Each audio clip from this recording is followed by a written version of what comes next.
What is going on, fellas? It's your boy On The Money MMA back with my full card predictions for UFC 317 Topuria vs Oliveira. This is a sick card. Honestly, I didn't like how it was turning out when we had Jonata Deniz and Justin Tafa looking like they were going to be on the main card, and Paulo Costa and Roman Kopylov. It's a good fight, but ultimately I think the card turned out in a better way than it originally looked then it had originally looked like it was going to be. Yeah, let's just get right into it, man. Starting off with the first fight on the early prelims, Jonata Deniz versus Alvin Hines.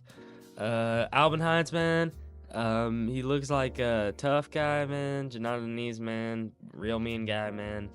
I mean heavyweight, bro. Jonata Deniz is good. He's good. He got sent to hell. He got sent to hell by Marcin Tybura. Marcin Tybura gave him the ground and pound special, but we all know that Marcin Tybura escaped the apex, so he's not a completely terrible heavyweight. I mean, Marcin Tybura is good. We all know he did. He just beat the guy Slick McParkin, bro. Slick McParkin. And Alvin Hines, man, he looks like he looks a bit like Captain Underpants, man. He's got a bit of a tattoo on his leg. I don't know what it is, and on his shoulder, man. He looks pretty crafty, man, but I don't know. I don't think Alvin Hines has got it. He's obviously just coming into the UFC for the first time. Jonata Deniz is good. He's big. He's probably, I mean, he's gonna be considerably bigger than Alvin Hines. I just don't. I mean, unless Alvin Hines thumps him over the head or something. I'm not gonna lie, I didn't go to the regional scene and start digging through Alvin Hines fights, but I know Jonata Deniz. I know he's pretty good. I know that his weaknesses lie on the ground, and from what I've heard, Alvin Hines isn't a elite ground. He doesn't have an elite ground game, or his skill resides in the striking. So I think Jonata Deniz is going to be the one who has the advantage in that realm of the fight, and therefore he'll win the majority and the rest of all the other parts of the fight. So I'll take Jonata Deniz by probably second round KO. Moving on up the card, we have, oh my goodness, dude. Oh my gosh, man. I just really want you to take a good look at the two guys on the on the screen here, man. We've got Niko Price. He's got sort of a clunky. I don't even know how to describe him, man. He looks like the things from The Quiet Place, bro. Like if you speak like the fucking I don't know what they're called, but they chase after you if they hear you. From The Quiet Place, the horror movie. And Jacoby Smith looks like he could knock my teeth into orbit. So, I mean, obviously no. I mean, I'm gonna give this fight a real breakdown. I mean, Jacoby Smith, he's super freaking good. He came in the Apex earlier this year and knocked Preston Parsons' head into orbit. And Preston Parsons isn't bad. He has losses, and he's definitely not the top of the welterweight division, but he's a tough out. He's strong. He's big, and Jacoby Smith, while being a wrestler, just took him, wrapped him up in a fucking gift, and freaking sent him to Mars, dude. Jacoby Smith sent his head to Mars within like the first exchange on the feet. So, yeah, Jacoby Smith is really good. I liked his Contender Series fight. One thing, Jacoby Smith is good. I'd like to see, because I'm modeling everybody after Jack Della Maddalena now. Obviously, Jack Della Maddalena doesn't have maybe this elite level of explosive power that Jacoby Smith has, but Jacoby Smith seems to be a tad, I mean, tiny bit. He's more of an explosive one or two strike guy than someone who can tally up combinations and look really, really savvy on the feet, even though he is good. He's just very dominant and physical, and I think that's what will take him very far in the welterweight division, like Joaquin Buckley has shown, like a guy like Bilal, who has shown by being very physical, and Kamaru Usman too.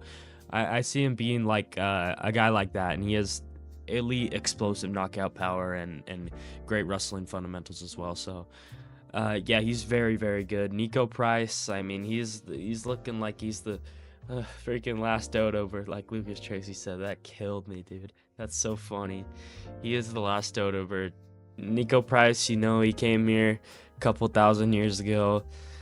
Yeah, with the dream to be the UFC champion, the first Dodo Bird UFC champion. I'm not sure it's gonna happen, man. He's getting up there in age. He's having to fight these absolutely insane up and comers, and obviously Jacoby Smith is probably the biggest favorite in UFC history against Nico Price, and it's well deserved. I mean, Nico Price would have to bring a C4 into the octagon and beat Jacoby Smith, I think. So Jacoby Smith, he's gonna absolutely knock the socks off of Nico Price, and if he doesn't do it instantly, it's gonna be later in the fight, or he's just gonna absolutely destroy Nico Price for 3 rounds with the wrestling. Oh, he has great ground and pound too. I forgot about that. He fucked his Contender Series opponent up. I've watched all his regional fights too. He literally, like, people they'll let their guard down for 1 second and they just get slapped out cold, freaking folded, literally stiff like a board out cold. It's an insane natural trait to have. So yeah, Jacoby Smith is gonna knock Nico Price's head into Mars's orbit, and I'll take him by a first round KO. Moving on up the card, we've got a really good fight that I'm sort of undecided on at the moment. We got Terrence McKinney versus Vyacheslav Borshev. I was just rewatching Nazim Sadikov versus Borshev, and Nazim Sadikov is good, right? And from what I saw in the fight, obviously Borshev had a moment where he got hurt, he got knocked down with a head kick, and he was getting heavily ground and pounded. But for most of the fight, he was the guy who was landing the cleaner combinations, being slicker, faster, more savvy on the feet, and I think that's pretty impressive against the guy. I mean, obviously he went against Nicholas Mota, but a guy in Nazim Sadikov who just really impressed me last weekend with his striking skill and his ability to mix it up, and Borshev was completely mogging him in that area.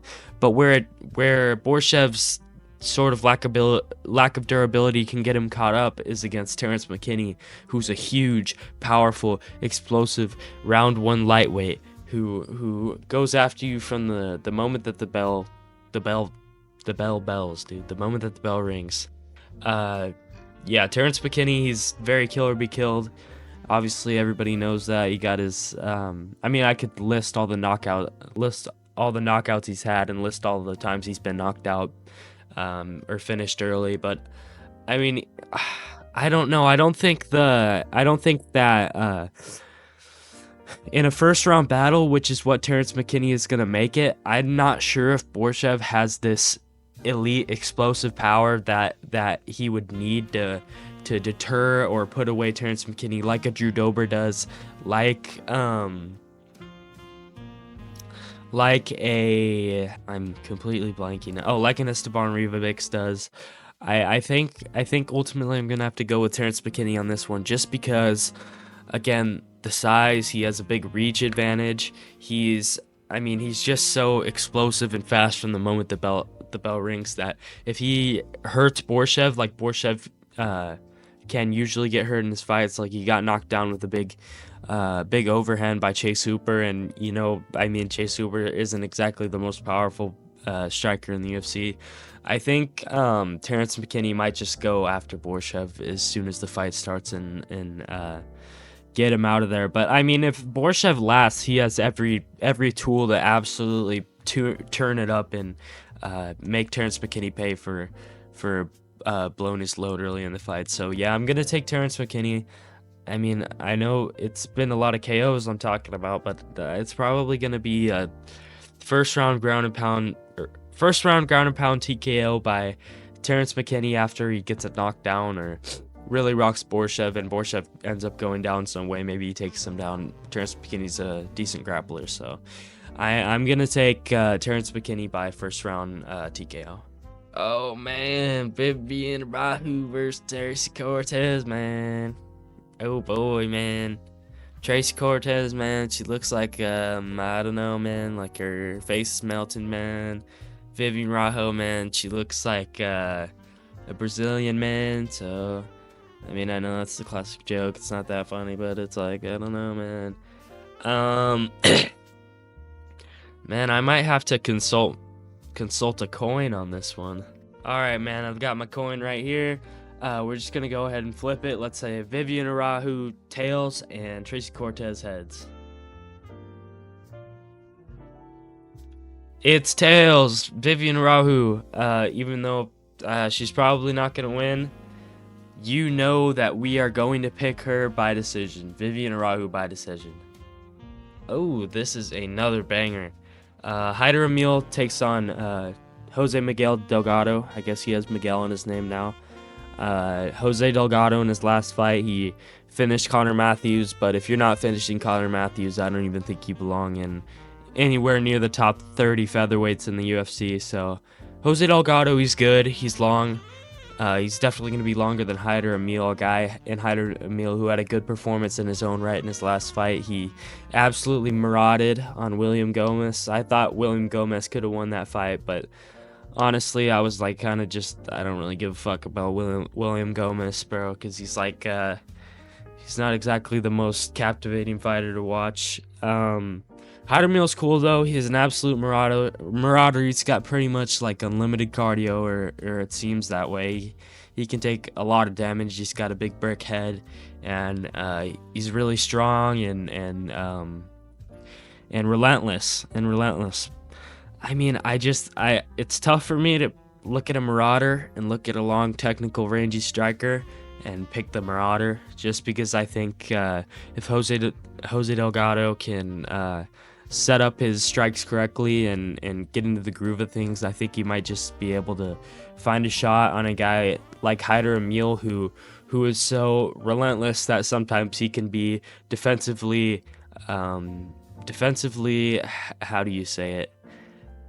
Defensively unsafe, or defensively irresponsible. Defensively irresponsible is what I was looking for. Yeah, he can be defensively irresponsible, trudging forward, pushing you up against the fence, and landing short shots and and teeing off and stuff. I think Jose Delgado he's gonna have a big frame. I don't know if he's just gonna be completely muscled around by Hyder Emil. I think Jose Delgado is good. I think he has potential, and I think he's gonna make it past Hyder Emil just due to his frame and his speed and his size. I think he's gonna arise from this one victorious. Jose Delgado. I'm gonna take Jose Delgado by decision. I know I said that he might be able to find a shot, but I honestly could see him doing it. I mean, when you have a guy who's obviously William Gomez is good, but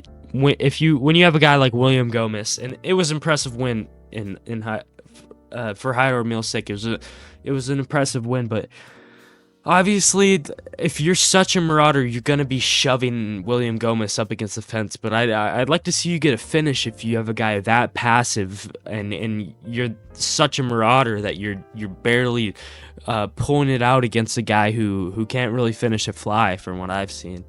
Jose Delgado, I think he's going to be more present in the cage than William Gomez. I think he's going to be more powerful, and I think he's going to be able to meet Hyder Emil head on rather than back up and let Hyder Emil impose his will on him like he did to William Gomez. So yeah, I'm gonna take Jose Delgado by decision just by being the longer, more educated, rangier striker.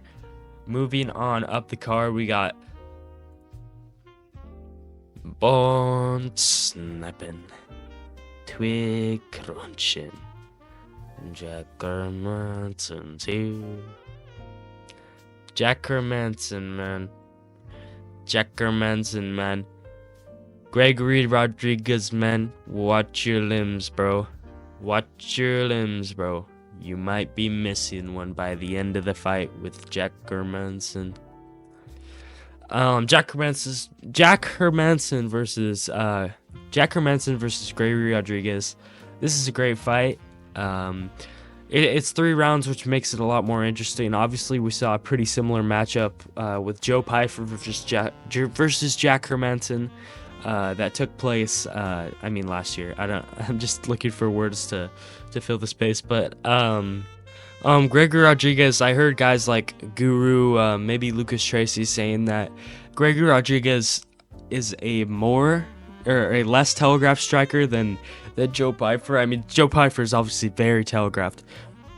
I don't know about that, man. I think by nature, because of Gregory Rodriguez's build and how he's so imposing in the middleweight division, he's very predictable, and he's gonna be a guy similar to Joe Pyfer in a matchup versus Jack Hermansson. I don't know, because it's this conflict I'm having where Joe Pyfer pretty much won the first 2 rounds against Jack Hermansson. Can Gregory Rodriguez do the same? Because we're not talking about a 5-round fight anymore. Gregory Rodriguez obviously he shares a lot of the same traits as Joe Pyfer. I think that maybe Gregory Rodriguez might actually have the grappling advantage in this one, so if it goes to the ground, Gregory Rodriguez can control and really dictate what happens down there, and maybe that can win him rounds early in the fight. I've been having trouble picking this one just because Jack Hermansson is really good, and Gregory Rodriguez is someone who's prone to getting picked apart. I just don't. I mean, he's really thumping Cannonier over the head, and Cannonier's dropping, and Cannonier's really good, and obviously Gregory Rodriguez got fucked up at the end of that fight, but I don't know, man. I don't know if Jack Hermansson can make Gregory Rodriguez pay for gassing out over 3 rounds. I think I might just have to take Gregory Rodriguez on this one, winning the first 2 rounds, being the more imposing force against a guy like Jack Hermansson who needs these big explosive guys to gas out so he can get his licks off and start landing combos. So I think I'm gonna take Gregory Rodriguez by decision. Oh man, I don't like to, because Jack Hermansson's really good, man. You know what, man? I think I'm gonna pick Jack Hermansson. He's really fast. I think he's gonna be smart enough to realize that he's in a 3-round fight and maybe try to get more things off early in the fight. I think he might just be too quick, too slick for Jack Hermansson.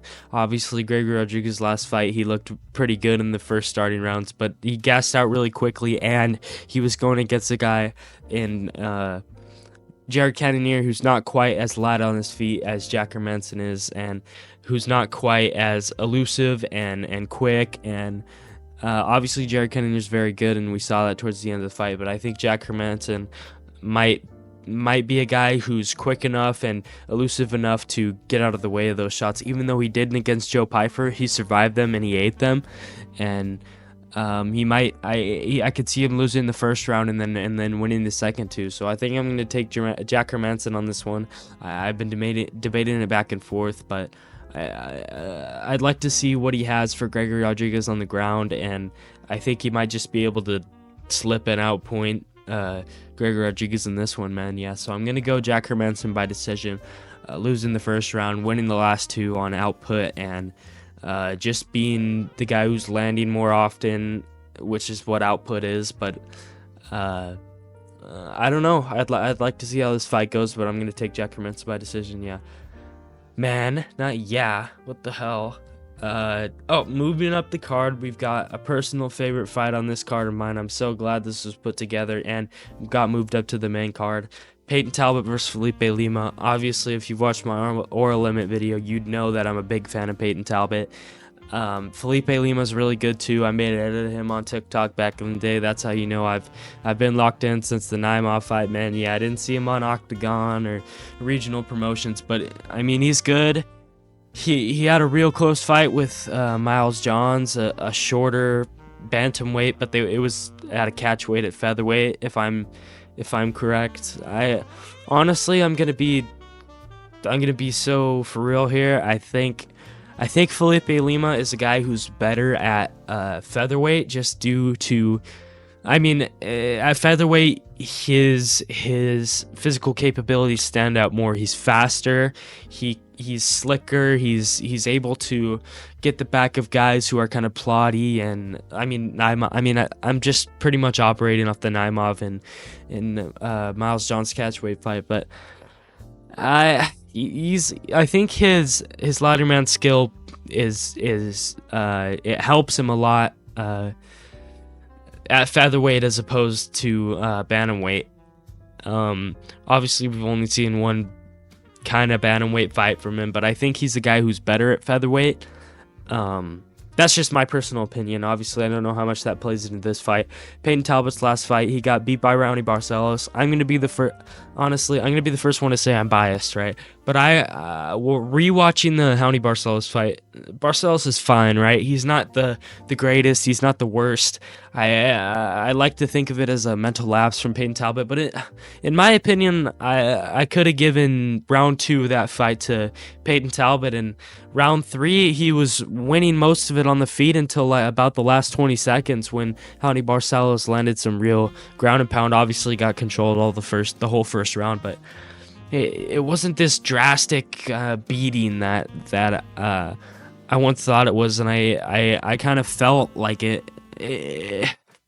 At the time it happened, I think what played to the effect of that was just my anticipation and my I'm like waiting, and I'm like, can just land a big strike, Peyton, come on, this is how you're gonna win this fight. It was very stressful, and obviously that plays into the oh, this guy sucks, man. He literally had no success. I mean, it's going to be anticlimactic if I say all this and he ends up just getting subbed, because I can feel a moment like that coming, but I'm going to try to use reason to explain my bias pick here. I really like Peyton Talbot, man. He's not that much bigger than Felipe Lima. He's probably like an inch and a half taller. I think he's going to have a decent reach advantage. He's obviously very imposing, and I'm not gonna say that he's the cleanest or even the most knowledgeable on the feet. He can get caught. But I think that his composure and his ability to march forward, it could really help him against Felipe Lima, a guy who likes to dart in and out and isn't exactly a savant on the feet. He's just very explosive and athletic. That might be it might also be to his detriment too, getting caught by Lima's shots, and I'd like to really see how Lima's power translates to bantamweight and see what it can do against Peyton Talbot. But I think if Peyton Talbot has truly learned his lesson and he's really tuned up his grappling, a guy like Felipe Lima, I don't think he's as seasoned on the feet as he would need to be to stop the wave of Peyton Talbot coming and throwing so many powerful and significant strikes against him, and just having to absorb all the damage. I don't know if Felipe Lima can take it. Obviously he can slow him down. He could slow him down in the grappling, and some part of logic tells me that Felipe Lima is probably going to be the slicker one on the ground, and he's going to be able to really work that in, and he might win because of it. But I really want to, and I really think it's logical to, and I'm going to pick Peyton Talbot to win this fight via second round TKO, just due to his pressure and his relentlessness. And I think that a guy who I perceive as so smart, he should be able to implement things into his game and learn from lessons like losses. I don't think he's going to take the loss very well, and obviously he's going to do everything in his capability to prevent it from happening again. So Peyton Talbot, man, yeah, it's risky pick. It's definitely a risky pick. It's the first time he's going to be an underdog in his career, and I think that's in large part due to what happened. Obviously, it's in large part due to his last fight, but Felipe Lima is also really good, and he's a guy I've been talking about since his debut. He's really good, and I'm glad to see him back, and this is a sick fight, but I'm just going to have to take Peyton Talbot by round 2 TKO, man. I feel like it's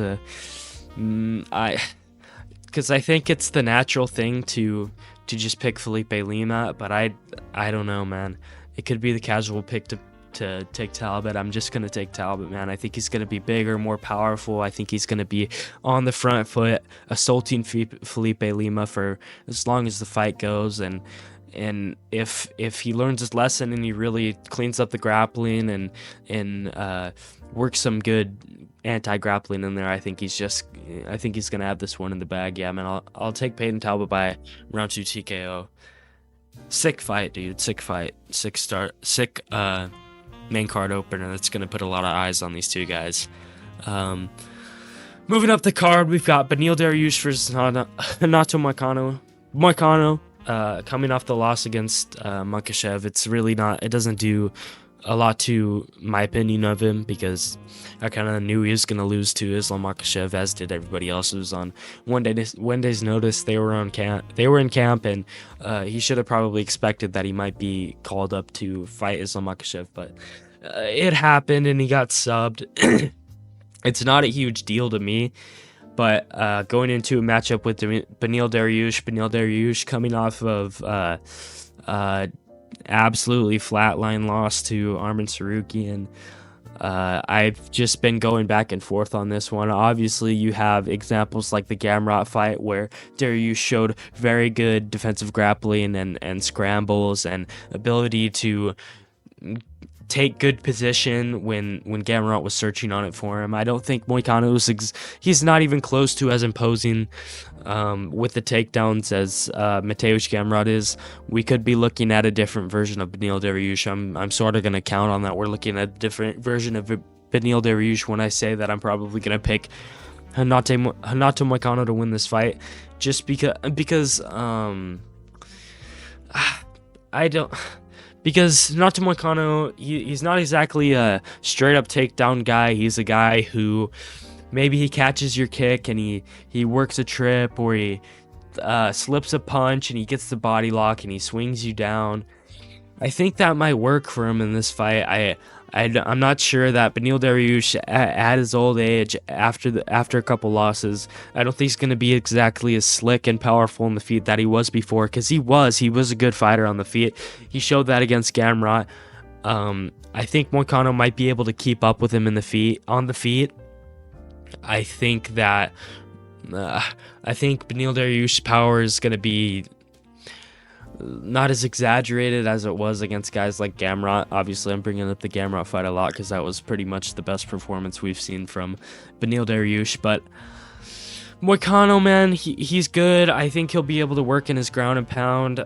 I don't really see a TKO happening, and I think Moicano might just be able to land his ground and pound, not let Beneil Dariush get too many powerful shots off on him on the feet, because Moicano is pretty good on the feet. I think he's going to outstrike Dariush, and when it goes to the ground, Moicano is usually good at finding his way on top into dominant positions. He's very smothering, and he has great ground and pound, so I'm going to take Moicano by decision over 3 rounds. I think that's what I'm going to have to go with. Moicano's good, and he's got momentum, even though he lost to Makhachev. I'm sure he's smart enough, and I mean, obviously, it's not even a thing about being intelligent. It's emotion, and obviously, you're going to be affected by a loss, and not really knowing if you're the top level elite in the UFC, which is maybe Renato Moicano has come to terms with that, but he's good, and I think he's going to be good enough to beat a old Beneil Dariush coming off of 2 losses. So yeah, I'm going to take Moicano by decision. Moving up the card, Brandon Royval takes on Joshua Van in a banger feature fight. To me, this looks a lot like the Charles Johnson fight. Joshua Van may have improved from then. He's still young. He's very young. It's really impressive. I think if there's one guy who's going to beat Max Holloway's significant strikes record, it's Joshua Van. It's funny because they both got a blessed tattoo on their chest. I mean, I think Max Holloway's blessed tattoo on his chest. He might just have it somewhere else, or that might just be his nickname. But Joshua Van, he's very good. He's coming off that Bruno Silva performance, a performance that was, I mean, astounding. Manel Kape had a similar performance, and we all regard Manel Kape as really good. So Joshua Van, he's a guy who has brick wall takedown defense. He has extremely clean boxing. He's relentless, but he is very short and can sometimes be chinny. A guy like Brandon Royval, who's been at the top for so long, who, I don't know, just because I don't think Brandon Royval is going to be able to get to the ground if a guy like Ray Saruya wasn't able to. Maybe he can work it in with the strikes. He's good. He's got long-rangey knees. Joshua Van is the more compact, marchy fighter, but Brandon Royval is the guy who's just taken on guys like Brandon Moreno and guys at the top of the sport who are very effective, and in the times Brandon Royval's lost, it's been because of rustlers, and he just proved that even though Tatsuro Taira looked like he could really do what he wanted with Brandon Royval on the ground, he he hustled and he got up and he really, really hurt Tatsuro Taira and nearly had him finished. So, I mean, I think that kind of clears it up for me a little bit on Brandon Royval's struggles on the ground. Obviously, that's not a challenge that Joshua Van's going to present to him in this fight, but I think when the fight takes place on the feet, Brandon Royval is usually winning. In his past fights, he was, for the short time that it was on the feet against in Alejandro Pantoja, Brandon Royval too, Brandon Royval was winning those exchanges. He beat Brandon Moreno. He really put a hurting on Tatsuro Taira. I think when it's on the feet, Brandon Royval is very quick, rangy, and effective.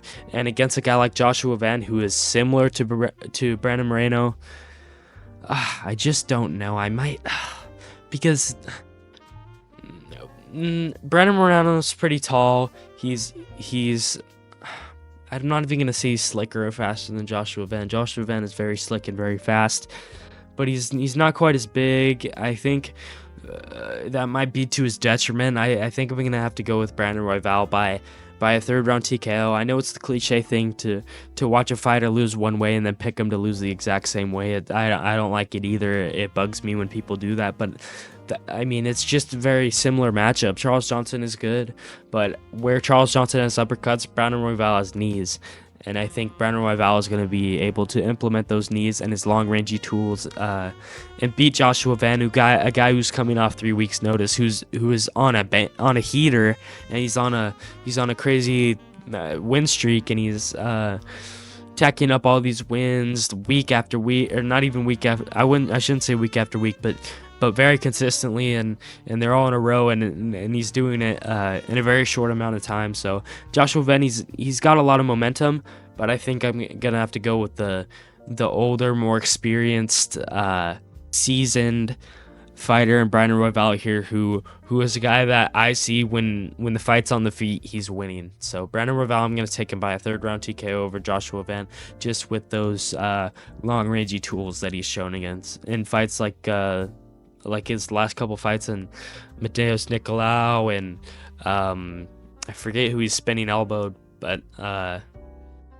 yeah, man, I think he probably would have beat Kopp too, but no, I actually don't think he would have beat Kopp. I think Kopp would have beat him, but I think Joshua Van would probably beat Kopp. But Joshua Van is, I say this to say that Joshua Van is a guy who belongs to the top of the sport. I think he's very deserving of where he is, and obviously he's doing everything to climb and make it to the belt, and he's still very young, so I think we will see him in that position. I just don't think this is the moment. I think Brandon Royval is too good, and he's on a bit of a win streak of his own. So yeah, Brandon Royval by third round TKO.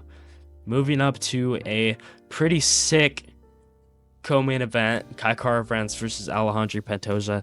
I gave my predictions on this a while ago as soon as it came out. My prediction hasn't changed. I think Alejandro Pantoja is going to obviously and definitively win this fight, just due to his inability to get knocked out, and from what I've seen, Kai Kara-France sort of struggles when he doesn't get this immediate finish. Obviously, he was doing very well against Brandon Moreno, but he got finished himself in the third round. I think Alejandro Pantoja is just going to be too imposing, too good on the ground, too maraudery. He's a marauder, man. He's got sick power. He's got an insane chin. He's on a great win streak. He's got a lot of momentum. He's a great champion. He's really tacking up all these wins, and I just don't see Kai Kara-France being significant enough of a change in opponent to beat him. I mean, we can go MMA math here. Kai Kara-France knocked out Steve Erceg, but I think the reason Steve Erceg gave problems to Alejandro Pantoja is because Steve Erceg is so surgical and fast, and Kai Kara-France sort of blitzkrieg Steve Erceg, so Steve Erceg wasn't able to work this technical, fast, get in, get out sort of style on him. But I think when these two styles meet, Marauder and Marauder, Kai Kara-France is pretty good. He's sort of a Marauder, but he's not a Marauder on the ground. I think Alejandro Pantoja has the advantage in more areas. I think he's going to be stronger. I think he's going to have similar comparable power. I think he's going to be he's gonna be there when Kai Kara-France has realized that he's not gonna knock out Pantoja, because no one has. Figgy knocked him down, but Figgy has nuclear power and he didn't even finish him. So Alejandro Pantoja, I'm gonna go with Alejandro Pantoja. I think honestly maybe like a 4th round TKO on the ground, or maybe a submission. I'm gonna go with a 4th round finish, just because I think Alejandro Pantoja is so he weaponizes the pace so much that he's gonna, against a guy like Kai Kara-France, who's going to be explosive early and looking to get him out of there. I think that Alejandro Pantoja is going to stay around and come back around the 4th round to get this done against Kai Kara-France. I think Alejandro Pantoja is a great champion, and I think this is going to be a pretty run-of-the-mill title defense for him. I think it's going to look good on his record because Kai Kara-France is good, and it's going to be a pretty dominant showing and finish, in my opinion. So Alejandro Pantoja, I'm going to take him by 4th round finish. Moving up to the fight that everyone is talking about, the fight around which this card was built: Ilia Topuria taking on Charles Oliveira. Ilia Topuria up a weight class. Ilia Topuria vacating the belt, going up to 155, going after Islam Makhachev. Obviously, that is not the fight we have here. He's going up against a guy in Charles Oliveira who's a proven, long-time, strong lightweight. I feel like this has been clear as day to me as soon as the fight was announced. I gave my early predictions and they haven't changed, just like the Alejandro Pantoja fight. I think Ilia Topuria is going to absolutely end Charles Oliveira, man. Charles Oliveira, he's reckless and he's dangerous against like a guy like Topuria who likes to take shots and then later get back into the fight. You can't really do that against Charles Oliveira because he's going to be coming after you relentlessly. But I think Ilia might just, he's not going to have to go and search for this shot like he did against Max Holloway and Volkanovski, guys who are so elusive and skilled. And I mean, Max Holloway maybe not as elusive, but a guy who can take these huge shots. Charles is both a guy who's not elusive and a guy who can't take these big shots. And Topuria is a guy who just knocked out someone with the best chin that we considered the best chin in UFC history. He knocked out Max Holloway, and he's not going to have to go searching for the shot against Charles Oliveira. I think Charles Oliveira is just going to give it to him early in the fight, lead into a 1st round TKO. I mean, it could be possible that Ilia might lose his power going into the 2nd round, but people say that and they fail to realize that Ilia is a patient. He only goes after you when he really gets you hurt. And I think when he really gets Charles hurt, he's going to really go after him and he's going to really finish him really bad. He's going to completely wash Charles Oliveira, I think. Charles Oliveira, he's older in his career. He's a guy who was already chinny years ago. He's a guy who has shown improved grappling, but Topuria is a guy who's shown that he also has good grappling, and I'd like to see the grappling exchanges in this fight. If Charles Oliveira goes down to pull guard, we've seen fights like the Ryan Hall fight where Ilia Topuria completely just shut that down. He's willing to enter those tough positions with Charles Oliveira, and I think if he does, he's gonna have this presence to where he can really hurt Charles Oliveira on the ground.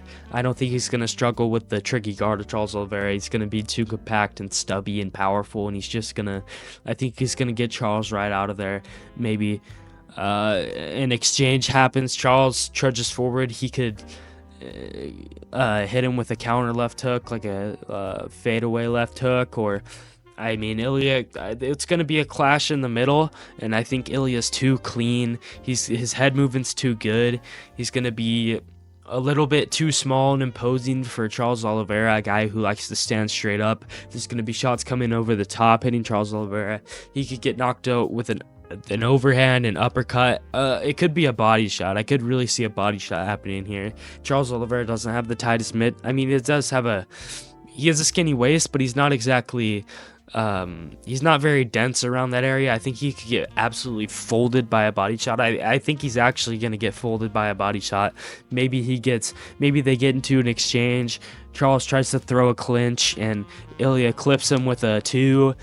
He's backing up against the fence. He cripples him with a body shot, man. And then he hits him with those nasty punches you see against the cage, like we saw in Nazim Sadikov, Nicholas Moto, where you're literally just getting your fucking top of your head grabbed and you get a fist shoved in your face. And I think Charles Oliveira might just get folded and flatlined like Terrence McKinney against Esteban Rivabic sitting in that position, man. It's going to be rough. Charles is cool. I personally like Ilya more. Charles is a really nice guy, but Ilya is more captivating to me. He's on a bigger win streak. He's got more momentum going into this fight, and I think that Ilya is the perfect guy to. People stress this 155 advantage, but Charles is sort of no, he's very physically imposing, but when you stress this 155 bigger, stronger, more durable notive, he's definitely stronger than a lot of guys at 145, or like the standard guy at 145, but he's definitely not as durable as a lot of guys. He's definitely not as durable as a Max Holloway, Max Holloway, I think he's levels above Charles on the feet, and he still got slept by Ilia Topuria. You can say he was weight trained or he was at 145, but I'm a huge Max fan, and I don't even like to stress that point. So I think Charles is going to lose this fight to Ilia Topuria. I think Ilia is going to be the new lightweight champion of the world. I just don't see it going well for Charles. I think it's going to end early, and Ilya's going to get him out of there. And if he doesn't, that'll be very impressive, and I'm going to be shocked. But I really think Ilia Topuria is going to win this fight.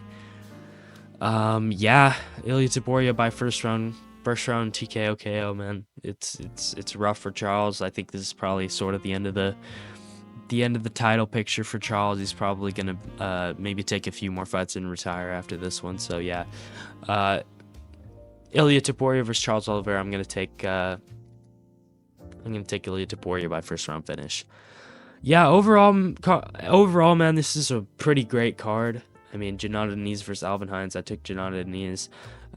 Just a quick overview: Gennady Diniz, Jacoby Smith, Terrence McKinney, Vivian Arahu via coin flip decision. Jose Delgado, Jack Hermanson, Peyton Talbot, Nato Moicano, Brandon Royval, Alejandro Pantoja, and Ilia Topuria, man. Yeah, I appreciate you guys for watching this video. This is a great card, and I apologize that I haven't been uploading very often. Well, I haven't been uploading at all for like a month and a half, so I'm gonna try to get back on top of that. If I don't, it's just maybe for lack of motivation, or I have too much going on. But I appreciate you guys watching, and I'll see you in the next video. Goodbye.